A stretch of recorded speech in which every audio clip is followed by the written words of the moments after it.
साहिल साहब, मेरा एक आम जैसे होते हैं मुस्लिम घराने उनमें जन्म हुआ। और ऐसी कोई कट्टरता जैसी कोई बात ही नहीं थी। और जिस तरह से सबने नमाज पढ़ ली तो पढ़ ली, नहीं पढ़ी तो नहीं पढ़ी।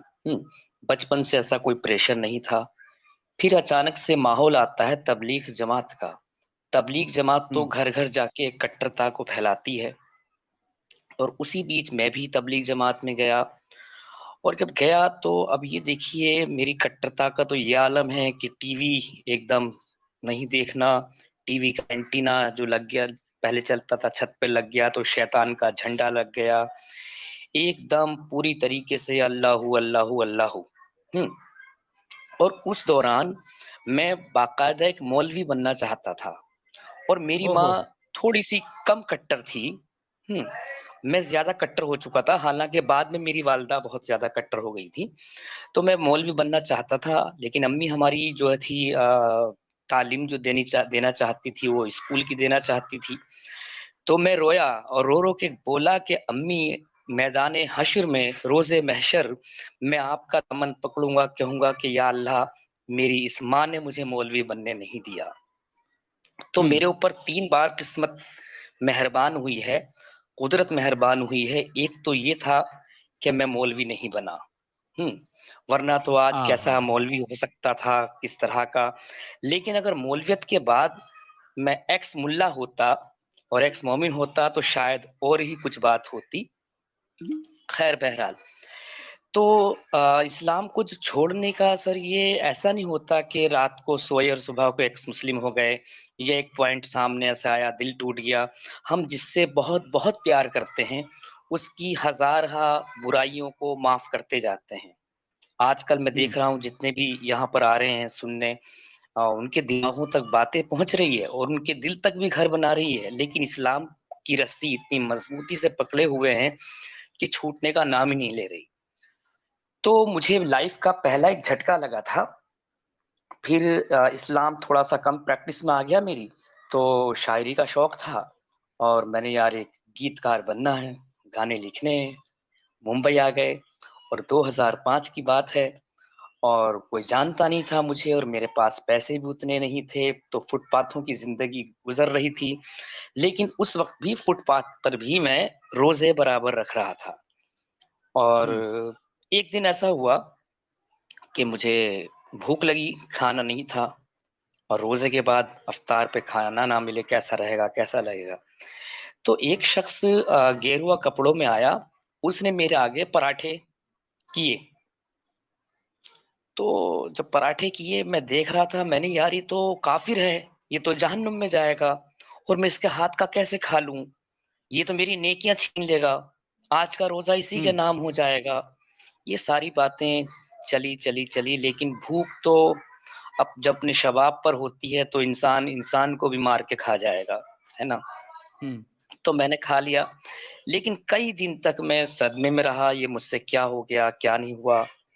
एक तो ये चीज़ थी, थोड़ा-सा मैं कुछ ऐसी जगह पर हूँ, आवाज़ वग़ैरह बैकग्राउंड में बाहर की सुनाई दे सकती है, इसके लिए माफ़ी हुँ। चाहूँगा आपसे भी और सभी लोगों से।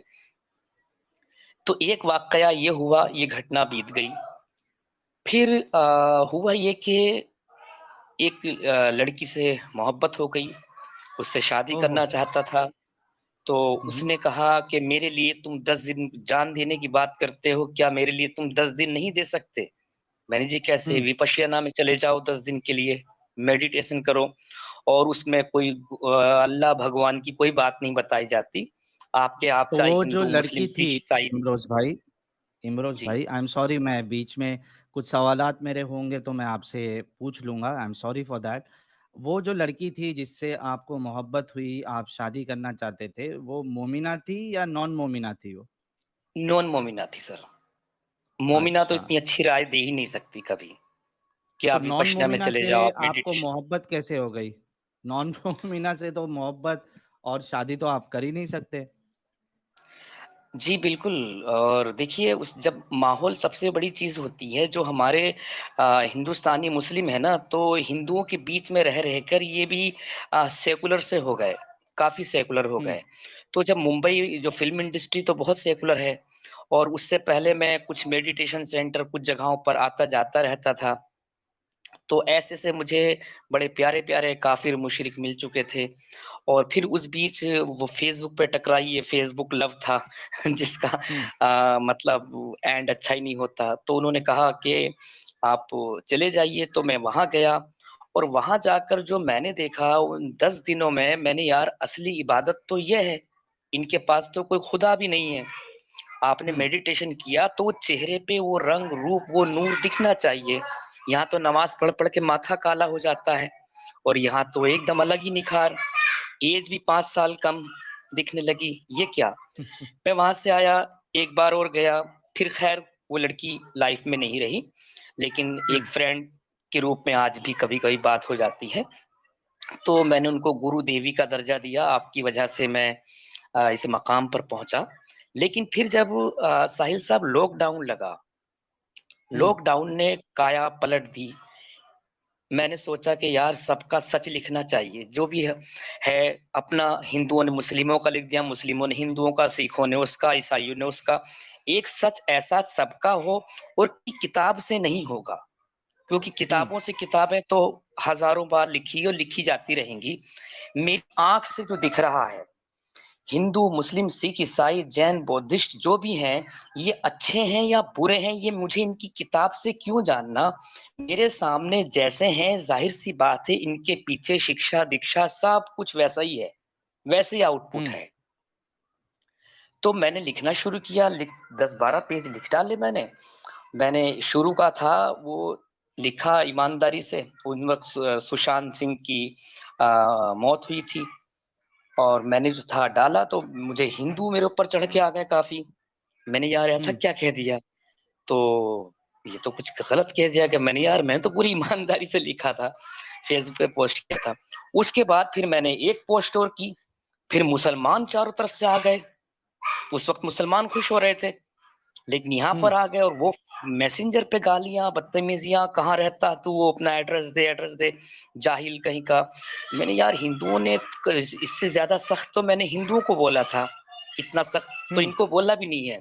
और हिंदुओं ने सिर्फ़ गाली-वाली दी, लेकिन कहाँ रहता है तो मेरा एड्रेस तो जानने की कोशिश नहीं की। मैंने हुँ, चलिए अब सबका सबका सच लिखा जाए। तो जैसे-जैसे साहिल साहब वो किताब आगे बढ़ती गई, हुँ? और तबलीग जमात वाला इल्म था जिसमें लोंडियों को भी ऐसे दिखाया जाता जैसे घर की नौकरानियाँ हों, खुल के नहीं बताया जाता, है ना? वो वाला हुँ, इल्म था, हम तो ये सोचते थे ये रसूलुल्लाह के घर में एक चूल्हा-चौका कुछ करती होगी, झाड़ू-पोछा ये उस टाइप की है ना? तो जब लिखते गए जैसे-जैसे किताब लिखते ईमान वाला काफ़िर लिखी जाती रही, वैसे-वैसे ईमान साथ छोड़ता चल गया। और रातों को उठ-उठ कर रोने लगा, मेरे बाल सफ़ेद होने लगे, मेरे बाल झड़ने लगे कि मरहूम माँ जो 2012 में उनका इंतकाल हो गया था, वो मुझे रात को मतलब ख्वाब में भी कि बेटा छोड़ दे, ये क्या करता जा रहा है? जहन्नुम की आग तेरा इंतज़ार कर रही है, जहन्नुम का ईंधन मत बन। मैंने क्या है, क्या नहीं है, उस वक़्त मुझे ऐसा कोई चैनल भी हो सकता है, ये भी इल्म नहीं था, कोई इस्लाम को छोड़ सकता है, ये भी इल्म नहीं था। आज तक तो यही सुनते आए थे, उसने कलमा पढ़ लिया, उसने पढ़ लिया, जी वो मोमिन हो गया, वो मोमिना हो गई। तो अचानक से एक मेरे दोस्त से मुझे बहुत मदद मिली गालिब कमाल या सुल्तान हैरिस, इनमें से हुँ, किसी एक का चैनल मुझे दिया। मैं हुँ, शायद सुल्तान हैरिस भाई का ही था। तो मैंने अरे ये क्या बात कर रहा है बंदा? इसने इस्लाम छोड़ दिया, एथिस्ट हो गया है। मैंने उनको हुँ, बहुत सुनना शुरू किया। अब जब आप सुनते हैं ना एक को, तो दूसरा खुद दिखा देता है यूट्यूब आपकी चॉइस के हुँ, मुताबिक। तो फिर गालिब कमाल साहब आए, फिर ऐसे ही ज़फ़र हेरेटिक साहब आए। मैं सुनता रहा और लिखता रहा, उस किताब को लाना है जल्दी। फिर एक दिन मेरी नज़र सचवाला जी के चैनल पर पड़ी। तो हुँ, सचवाला जी को सुनने के बाद हदीसों को तो कह देते हैं ये ज़ईफ़ है, ये कमज़ोर है, ये वैसी है, बाद में 250-300 साल के बाद लिखी गई। चलो हो भी सकता है भई ये गलत हो, ये सही हो, लेकिन कुरान की ज़िम्मेदारी तो अल्लाह ने ली, जिसकी एक आयत नहीं बदल सकती, रहती दुनिया तक रहेगा। तो जब मैंने सचवाला जी को सुना तो तब मोहर लग गई मेरे कुफ़ुर पे एकदम कंप्लीटली कि बेटा इमरोज़ आलम तुमने कोई गलती नहीं की इस्लाम को छोड़कर। और ये देर से छोड़ा, चलिए अब इस पर भी मत रोइए, बची हुए जो दिन है ज़िंदगी के उन्हें खूबसूरत बना लो। क्या बात! हुँ, जी, ये एक छोटा-सा जो मैंने कम से कम शब्दों में, लफ्ज़ों में बताया। लेकिन एक चीज़ देखिए, मुझे उस वक़्त ये भी नहीं पता था कि मुर्तद की सज़ा सर-तन से जुदा। पिछले हुँ, दिनों मैंने बहुत सारे चैनल्स में देखा कि लगभग हर फ़िरक़े के कि यार सज़ा क्यों है? तो उन्होंने मुर्तद को कहा गद्दार। हुँ, गद्दार की सज़ा तो मौत होती है। जी, हिंदुस्तान से कोई गद्दारी कर दे तो क्या सज़ा होगी, उससे गद्दारी कर दे, वो रट्टा लगा रखा है, जो डिटेल्स मिल जाती है गूगल से। तो मैंने देखा यार अगर गद्दार की सज़ा मौत है तो ठीक है, एक-एक गद्दार को ढूँढ के बीच चौराहे पे पर फांसी लगवा दो। लेकिन भाई हुँ, ये तो बताओ अगर तुम्हारी ही रोशनी में बात की जाए तुमसे, गद्दार की सज़ा मौत है, तो जो हिंदू मुसलमान बनता है उन्होंने भी राम से गद्दारी की, कृष्णा से, कोई ईसाइयों ने ईसा से गद्दारी की या उन्होंने उससे की, हुँ, बौद्धिस्ट लोगों ने बुद्ध से की, तो वो भी गद्दार हुए और सारे गद्दारों को पनाह दे रहा है इस्लाम। तो अगर गद्दार की सज़ा मौत है, तो फिर इस गद्दारों के गिरोह का क्या हश्र किया जाए इस्लाम की रोशनी में? हुँ, जवाब सही नहीं बात है। मिलता। और फिर जी ये हुआ साहिल साहब, ये तो चीज़ें हो गई, मैं हमेशा से जज़्बाती ज़्यादा रहा हूँ और एक चीज़ मैं कह दूँ कि सिर्फ़ मेरी कोई अच्छाई बयान ना करके अगर आपने मेरे चैनल पे कभी नज़र डाली हो, रोशनी डाली हो तो मुझे मेरी बुराइयाँ भी बताइएगा। और जैसे हुँ, आपने उस दिन हम मिले थे, आपने बताया था तो मैंने उस स्ट्रीम को भी डिलीट किया था और फिर मैंने उससे अगले दिन बोला कि आज से मेरा लहज़ा काफ़ी नर्म रहेगा। और मैं हुँ, कोशिश करूँगा, जितनी नरमी बरत सकता हूँ, उतनी बरतने की कोशिश करूँगा। हुँ, बहुत ज़बरदस्त। तो ये जी, और उसके बाद क्या है कि सर जैसे-जैसे घरवालों को पता चला, कुछ मेरा चैनल तो छोटा-सा था, उन दिनों अपने होम टाउन ही था, तो हुँ, 200-500 सब्सक्राइबर होंगे, तो किसी को कुछ पता नहीं, लेकिन कुछ इंटरव्यू थे, वो बड़े फ़ेमस हो गए हुँ, और किसी भी तरह मोमिनों के हाथ लग गए। तो मेरे हुँ, भाई ने कहा कि यहाँ से पतली गली से निकल जाओ, अगर जीना चाहते हो तो, हुँ, वरना तुम्हारा मर्डर हो जाएगा। मैंने सोचा ओह हो मज़ाक कर हो! रहा होगा। हुँ, फिर मैंने मेरे एक दोस्त जो सबसे अच्छा, वो भी एथिस्ट है। वो सिर्फ़ जुमे की नमाज़ को कहता है यार क्या करूँ फैमिली है। ये मुझे ही पसंद नहीं आता लेकिन जुमे का दिन बड़ा कहर गुज़रता है, ज़बरदस्ती नमाज़ पढ़ने जाता हूँ। हुँ, और वो सिंगर भी है, तो मैंने यार तुम फिर भजन-वजन गा लिया करो, कुछ गाने रफ़ी साहब के गुनगुना लिया करो नमाज़ पढ़ते हुँ, हुए। तो उसने मुझसे कहा कि यार तुम यहाँ से अब निकल जाओ पतली गली से। मैंने क्यों? बोले यहाँ बहुत सारे लोगों को पता चल चुका है और खिलाफ कौन थे कि कहाँ है उसे ढूँढो, जो शराब भी पीते हैं, जुआ भी खेलते हैं, हरामखोरी भी करते हैं, दूसरों का हक भी मारते हैं। माशाअल्लाह वो सबसे अच्छे पक्के मुसलमान आशिक रसूल। हुँ, हुँ, तो ये रहा, फिर एक रिक्शा वाला मुझे अक्सर मिल जाता था, लंबी-सी दाढ़ी थी उनके, तो बोला भाई क्या कर रहे हो तुम? 3-4 दिन से तुम्हें कुछ लोग ढूँढते फिर रहे हैं। वो अक्सर मुझे हुँ, मिल जाते थे। तुम और इत्तेफ़ाक की बात वो रिक्शा वाला मुझे ज़्यादा मिलता था। तो बोले ऐसे-ऐसे ढूँढते फिर रहा है, तुम गुस्ताख़-ए रसूल हो, कुछ ऐसा कर रहे हैं। मैंने भाई रसूलुल्लाह के ऊपर बात तो आपसे भी हुई है। क्या मैंने कोई गुस्ताख़ी की कभी? कोई नाज़ेबा कोई लफ़्ज़ मैंने इस्तेमाल किया शान-ए रसूल में? हुँ, बोले नहीं भई, मैंने कुछ सवाल ही तो हुए। बोले हाँ, बोले नहीं भाई मुझे तो डर लगने लगा अब तुमसे भी। हुँ, मैंने अच्छा, तो फिर देखा तो कुछ और भी चीज़ें बहुत सारी चीज़ें सामने आने लगी। तो फिर साहिल साहब घर से ये आलम हुआ कि एक जोड़ी कपड़े हाथ में आए भागते भूत की लंगोटी बहुत। तो उस तरह से फिर मैं निकला, घर से भागा। कुछ दिन वैसे रहें, बड़ी अफ़रा-तफ़री के रहें। 6-7 दिन कैसे हो सकते हैं जब आपके पास पैसे भी ना हो, घर भी ना हो। और मुंबई आया तो रुका भी मोमिनों के बीच में। हुँ, वहाँ से फिर अलग हुए और अभी भी जहाँ पर हूँ, तो काफ़ी लोगों को जो है अंदेशा हो चुका है, पता-सा चल चुका है, तो वो जगह भी चेंज कर दिया हूँ। अभी भटकाव का रास्ता है थोड़ा। इमरोज़ ये भाई, सफल एक रहा। सवाल आपसे ये है कि यानी अब जैसे मैंने मेरा जब चैनल ओपन किया था, तो हमें ये अंदाज़ा ऑलरेडी होता है मुसलमानों को कि भाई अगर कोई इस्लाम छोड़ देता है, तो खुद मुसलमान उसका जीना जो है वो हराम कर देंगे। ये मुसलमानों को भी अच्छे से पता है, हमारे घरवालों को पता है, हर किसी के घरवालों को पता है। इस वजह से हर कोई डरता है, यानी अगर आपके घरवाले जो है, वो आपकी बातों से सहमत नहीं है, तो भी वो तो चाहेंगे कि ठीक है, आप उनके साथ नॉर्मल ज़िंदगी गुज़ारो। मतलब सबका नहीं होता है मामला, बहुत से घरवाले जो है बहुत ज़्यादा कट्टर होते हैं।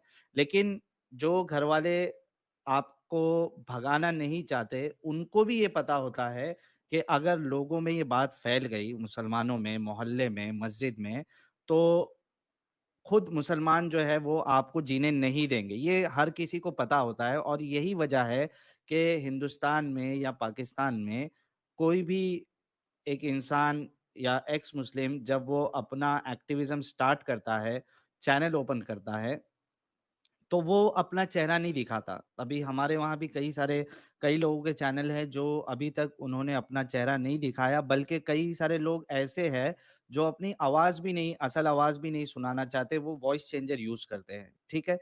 तो इतना सब पता होने के बाद आप अपने चेहरे के साथ क्यों आए? क्योंकि अगर ये सवाल मुझ पे आए, तो मैं तो चेहरे के साथ सामने नहीं आना चाहता था, मैं तो अ, चेहरा छुपा के काम करना चाहता था, लेकिन मेरी डॉक्सिंग की गई। मेरे दोस्तों को जब पता चला तो उन्होंने मेरी आइडेंटिटी लीक की, सब जगह बताया। तो मेरे पास तो समझो एक वैलिड रीज़न है, चेहरा दिखा के करने के लिए। लेकिन आपको तो लोग नहीं जानते थे, आपकी आइडेंटिटी लीक नहीं हुई थी, फिर आपने इतना बड़ा रिस्क क्यों लिया? जवाब दूँ अच्छा, ये सर? सर ये तो पुटिंग्स आपको मैं कह दूँ कि रिकॉर्डेड नहीं है, लाइव है। 1250 लोग देख रहे हैं, जितने लोगों ने अभी तक वीडियो को लाइक नहीं किया है, उसको लाइक कर दें, वरना मैं ये समझूँगा कि जितने लाइक नहीं है, वो सारे हमारे मोमिन भाई देख रहे हैं। तो अगर आप बाकी लोग अगर मोमिन को छोड़ दीजिए, वो लाइक नहीं करते तो उनको डिसलाइक कर देना चाहिए। लेकिन जो हमारे काफ़िर भाई है, नॉन मोमिन भाई है, वो एटलीस्ट स्ट्रीम को वीडियो को लाइक कर दें। जी, इमरोज़ भाई, आप जवाब दीजिए।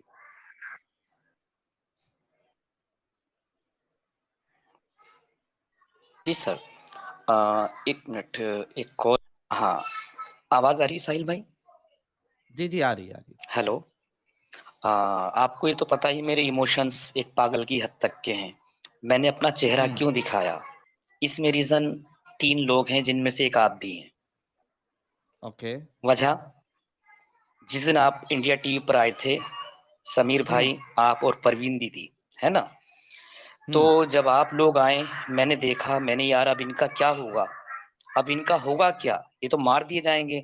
और मैं सामने था, मैं हरिद्वार गया हुआ था। मैंने सोचा चलो एक बड़ी प्यारी-सी नदी है गंगा, उसमें नहा भी लेते हैं, देख लेते हैं।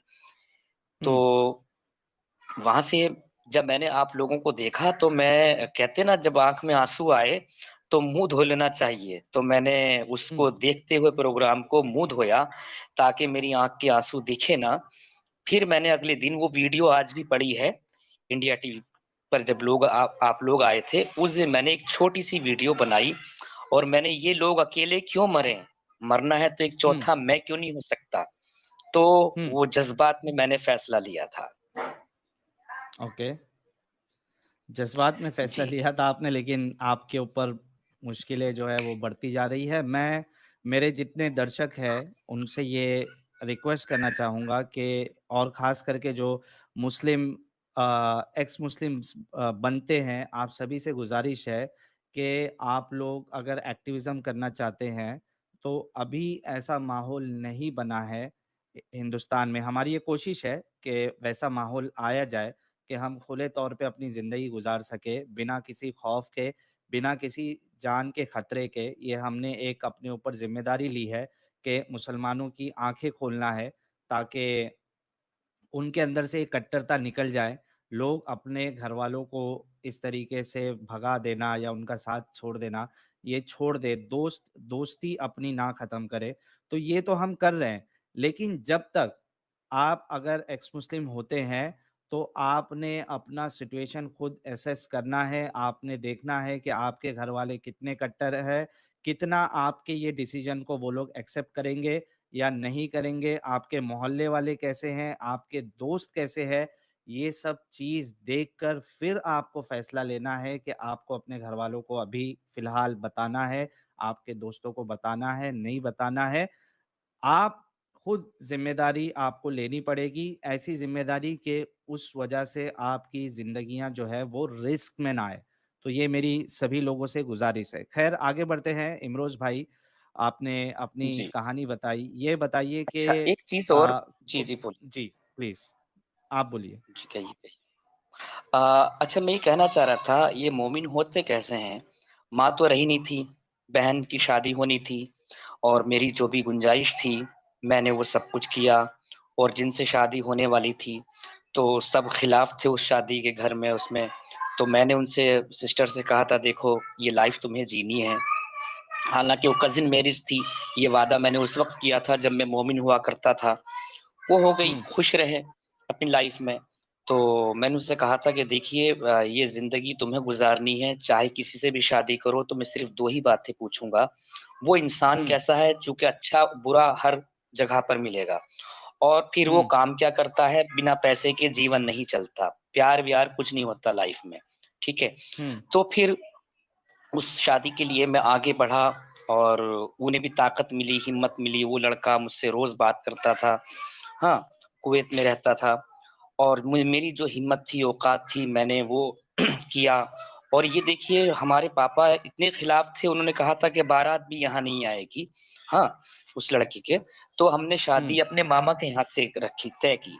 मामा के यहाँ से हुँ, तय की तो माँ तो थी नहीं हमारी क्योंकि एक घर की जो महिला एक खातून होती है, वही काम अच्छे से सँभालती है, तो उनकी शादी वहाँ से तो जब उन्हें पता चल गया कि इस्लाम छोड़ चुका हूँ मैं, तो एक इकलौती बहन और उसका बड़ा भाई मैं, शादी में सबको इनवाइट किया गया और मुझे पूछा तक नहीं। ये हुँ, देखिए, एक सगी बहन है, छोटी बहन है और उसके लिए जो दाम-दहेज़ के लिए जो कर सकता था, वो भी उसने किया, सारी चीज़ें की। वो ₹2 हो उस वक़्त की हैसियत के मुताबिक, चाहे ₹100 हो। हालाँकि मैं आज भी कुछ मेरे पास कुछ मैं साहिब-ए-हैसियत होऊँगा, तो आज भी मैं करूँगा। उन्होंने मुझे छोड़ा है, मैंने उन्हें नहीं छोड़ा। तो देखिए, जिन पापा ने मना किया था ऐसे-ऐसे शादी यहाँ ना हो, तो उनको भी हुँ, इनवाइट किया गया, सिर्फ़ मुझे छोड़कर। तो यार ये हुँ, बातें जो कभी-कभी याद आती है ना, कि यार तुम्हारा बिगाड़ा क्या था हमने? इस्लाम में मेरी गलती क्या? मैं तो पैदा ही तो हुआ था। अगर मैं अपनी हुँ, मर्ज़ी से कबूल करता इस्लाम, तो तब मुझसे सवाल करते क्यों छोड़ा? उस वक़्त भी मेरी हुँ, मर्ज़ी हो सकती थी कि भाई 2 लोग जैसे दोस्ती करते हैं, अच्छे लगते हैं, कल के दिन में अलग हो जाते हैं। है ना? हुँ, तो ये चीज़ें तो एक सारी घर वाले ख़त्म हो गए, दूर हो गए, लेकिन मैं एक संदेश ये पहुँचाना चाह रहा हूँ, 2 शख्स आता है चैनल पे साहिल का, सच वाला का, इसका, एडम का, इमरोज़ तुम्हारा सबकी माँ-बहन की गालियाँ देते हैं, ठीक है? हुँ, इनसे मैं कहता हूँ भाई मेरे घर वाले तो आज भी मोमिन हैं और पहले से मुझे देखकर वो और ज़्यादा कट्टर हो गए मोमिन। वो तो बहुत हुँ, कट्टर मोमिन हैं। तुम अगर हमारे घरवालों को, हमारी माँ-बहन को गालियाँ दे रहे हो, तो भाई अपनी माँ-बहन को गालियाँ दे रहे हो भाई। क्या तुम अपनी हुँ, माँ-बहनों के लिए भी ऐसे हो? ये तो सोच लिया करो कभी-कभी। एक शख्स है, मुंबई जुहू गली में रहता है, यूसुफ यलगार नाम है। यार हुँ, उसके मैसेज, उसके कमेंट तो मैं पढ़कर भी नहीं सुना सकता। कि हुँ। साहिल तेरे घर पहुँच गया है, वो तेरे घर पहुँच गया है, वसीम रिज़वी तेरी माँ के कब्र का पता पूछता फिर रहा है। इस घटिया दर्जे पर जबकि मेरी माँ तो तहज्जुद गुज़ार थी यार, अ, क्या किया जाए इनका? मतलब आपको कोई पढ़ेगा, ओह! कोई कहेगा तो यार ये कौन कौन साहिल है? इसकी बहन का इससे चक्कर चल रहा है, ये समीर कौन है? ये सच वाला कौन है? सारे नाम एडम कौन है? ये लिख के कहता है कि वो तुम्हारे घर पहुँच गए हैं, तुम्हारी बहन को उठा लिए। यार इस हाँ, दर्जा पे ये यूसुफ यलगार शायर है। हुँ। और हाँ, एक वक़्त मुंबई में बहुत अच्छा दोस्त था, बहुत ही अच्छा हाँ। और सबसे अच्छा दोस्त कहूँगा और आज देखिए इतने सारे लोगों को दोस्ती-वोस्ती मेरे सब छूट खिलाफ गई। सब छूट नहीं गई, भाई कितने सारे लोगों को क्योंकि जो तगड़े-तगड़े छँटे हुए गुंडे हैं, उन तक को ये हाँ, जहाँ भी मिले इसे मार दो। हाँ। ओह हाँ जी, हो! लेकिन हिम्मत देखिए हम फिर भी इवेंट कर लेते हैं। आपको भी बुला लेते हैं। हुँ, जी, तो ये आलम है यार। बिल्कुल, सही। आपसे सवाल ये है कि कुरआन के बारे में आपकी क्या राय है? देखिए साहिल साहब कुरान के बारे में मेरी ये राय है, दुनिया का सबसे कोई बेवकूफ़ इंसान भी होगा ना, जो लेखक हुँ, का उसके अंदर लेब ही नहीं होगा, वो भी इससे अच्छी किताब लिख देगा। क्या बात! हुँ, मतलब कोई मैं नास्तिक नहीं हूँ, मैथिस्ट नहीं हूँ, मैं मानता हूँ कोई सुप्रीमो हो सकता है, वो हो सकता है, वो है, तो उस है को भी मेरा सलाम और वो नहीं है, तो उस नहीं को भी मेरा सलाम। दोनों बातें हुँ, अपनी जगह पर। हुँ, उसके होने से भी कोई फ़र्क नहीं पड़ रहा, ना होने से भी कोई फ़र्क नहीं पड़ रहा, जो मुझे रोटी खिला रहे हैं, तो मेरे कर्म खिला रहे हैं, वो आकर नहीं खिला हुँ, रहा। मैं उसे हुँ, मानता हूँ। लेकिन कुरान वाला जो अल्लाह है यार, ऐसा अल्लाह तो छोड़िए एक इन ना तो रसूल में एक अच्छे इंसान की खूबी, ईश्वर का दूत होना तो बहुत बड़ी बात है और इस अल्लाह को अगर एक ऐसे इंसान सामने खड़ा किया जाए, तो यार पब्लिक जूते मारे, हुँ। कभी ज़मानत ना हो, कितने भी क्यों ऐसा सबूत, कितनी लगता है भी आपको? रिश्वतें दे दी जाए। यार ऐसी बातें, घटिया बातें जहाँ महिलाओं को एक दर्जा दिया मैं उस देश में पैदा हुआ हूँ जहाँ स्त्री की पूजा होती है, देवी माना हुँ, जाता है ना? मैं उस देश में पैदा हुआ हूँ, ऐसे लोगों के बीच में पला-बड़ा हूँ और वो अल्लाह जो खेती बता रहा है, वो अल्लाह जो मारने का ऑर्डर दे रहा है, हुँ? और जबकि हम हुँ, सब दुनिया में ईश्वर जो है, जितने भी ईश्वरवाद है दुनिया में, जितने भी खुदा हैं, वो सब के सब पुरुष है। और यही हुँ, संस्कृति एक ऐसी है जो स्त्री को भी एक ईश्वर का दर्जा दिया है और उसकी हुँ, वजह लॉजिक आप ये देखिए, जब 2 लोग एक जगह पर मिलते हैं, प्यार करते हैं और एक स्त्री के गर्भ में एक बीज रह जाता है, तो उसके अंदर वो बड़ा होता है, फलता-फूलता है। तो ये देखिए अगर ईश्वर कोई है तो सबसे ज़्यादा तो वो स्त्री के करीब है। 9 महीने हुँ, तक आपके करीब है, स्त्री के करीब है, उसके गर्भ में। फिर जैसे ही आप पैदा होते हैं, तो उसने अपनी मर्ज़ी से दूध नहीं उतारा अपनी छातियों में, तो वो हुँ, आ गया। तो आप दूध पी रहे हैं, तो सबसे पहले तो कोई ईश्वर तत्व है, तो वो स्त्री के अंदर मौजूद है और हुँ, स्त्रियों की, महिलाओं की ये खूबी, ये बयान कि आधी अक्ल की है जी, गवाही भी आधी है जी, वो भी आधी है जी, तुम्हारी पैगंबर होने की गवाही दे रही है एक औरत खदीजा, तो वो भी आधी आधी अक्ल की है, तो नबूवत भी आपको आधी मिलनी चाहिए थी। पहले सब हुँ, पूरा-पूरा, फिर बाद में बुरा-बुरा। यार, महिलाओं के लिए तो जो आज हम लड़ाई कर रहे हैं ना अगर देखें तो मर्द तो कहीं के भी हों, थोड़े से होते ही हैं ज़हनी अय्याश, तो हमारे लिए तो बहुत मज़े थे। और ये औरतों की मुस्लिम ख़्वातीन की लड़ाई ये मर्द लड़ रहे हैं। जबकि हुँ। इन्हें रोड पर पहले आना चाहिए, लेकिन ईरान से शुरुआत होती हुई दिख रही है। जी भाई। सही, बिल्कुल सही। अ, आपकी रसूलुल्लाह के बारे में क्या सोच है? यानी क्या समझते हैं आप रसूलुल्लाह के बारे में? यार रसूलुल्लाह के बारे में मैं कैसे ब एक बात बोलता हूँ जब ज़रूरत पड़ती है तो मोहम्मद जब नॉर्मल लाइफ़ में होते हैं तो मोहम्मद होते हैं। इससे मैं कन्फ्यूज़ भी हूँ, बताऊँगा आपको क्या। जब ज़रूरत पड़ती तो अल्लाह बन बन जाते हैं। जब हुँ, ज़रूरत पड़ती है तो वो जिब्राइल बन जाते हैं। जब कहीं फँसते हैं, अटकते हैं, कुछ वो प्रॉब्लम हो गई तो वो इब्लीस का भी रूप ले लेते हैं। अल्लाह ही मोहम्मद ही अल्लाह है, वही जिब्राइल है, वही इब्लीस है, फिर मोहम्मद ही खुद मोहम्मद है। लेकिन मैं इस बात में कन्फ्यूज़ हूँ कि ये वो जानबूझ के ड्रामा करते थे या वाक़ई कोई पागल इंसान थे। आप हुँ। परिचित फ़िल्म देख लीजिएगा। अपरिचित में साफ मोहम्मद साहब का कैरेक्टर है वो। अच्छा। इसमें मैं कन्फ्यूज़ हूँ। जी, जी, एक इंसान के अंदर कैसे अलग-अलग पर्सनैलिटी हो सकती है। साउथ की हुँ। बहुत फ़ेमस फ़िल्म है, वो मोहम्मद साहब के बारे में जानने के लिए काफ़ी है वो एक फ़िल्म। तो देखना पड़ेगा अभी तो, मैंने देखा नहीं है अभी तक। जी, जी, विक्रम साहब की एक्चुअली फ़िल्म है, साउथ की साउथ के पिक्चरें जो है वो मेरे सर के ऊपर से जाती है टू बी ऑनेस्ट मतलब मैं मेरी राय बता रहा हूँ सबके लिए नहीं बोल रहा हूँ। साउथ की मूवीज़ जो है वो उसमें जो स्टाइल होता है फाइटिंग का और वो जो जी। एक्सप्रेशंस होते हैं एक्टर्स के, तो वो थोड़ा मेरे को वो तो सर के होते ऊपर लेकिन से जाते विक्रम हैं। साहब की फ़िल्में है ना, विक्रम साहब वैसा नहीं है।